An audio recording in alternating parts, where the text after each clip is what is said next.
So I have a project inside of Substance Painter, which is with the normal map format of DirectX, which is not the OpenGL format that Blender uses.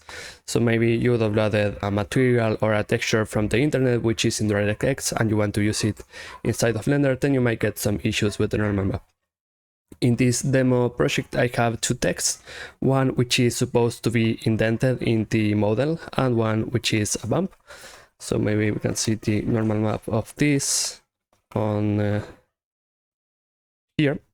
Okay, so this is DirectX inside of Substance Painter, and once I import this normal map inside of Blender, this is what I get, which is not exactly right.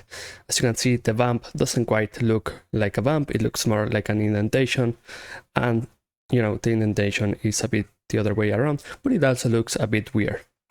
Alright, so there are at least two ways that we can fix this issue.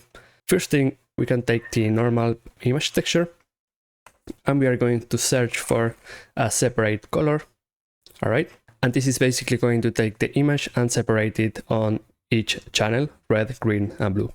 Okay, so what we want to do with the green channel is to invert it.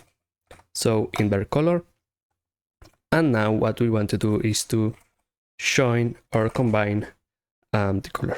Okay, so this will go to green, red, and blue. Okay, so once we have that, we can plug it back into the normal map node, and as you can see, that is fixed. You can see the difference by doing this. Right there, you can see the wrong version with DirectX and the fixed version with OpenGL. Okay, there is a quicker way of doing this, which is just taking the color data of the normal map and running this through an RGB curves. Okay, and here we are going to select the green channel and just flip this around. All right, so there you can see the difference. Let's plug it back in, and there we go. Okay, so as you can see, it's the same thing. This is just a little bit faster and cleaner. Yep. If you want to know more about the differences between OpenGL and DirectX normal maps, I have another video explaining each PBR map, so feel free to take a look at that video. Alright, so that's pretty much it for this tutorial. I hope you enjoy it, and I will see you in the next video. If you want to support the channel while improving your 3D workflow, you can get my latest Blender add-on Lucero, which will help you to light, composite, and render your scenes quickly.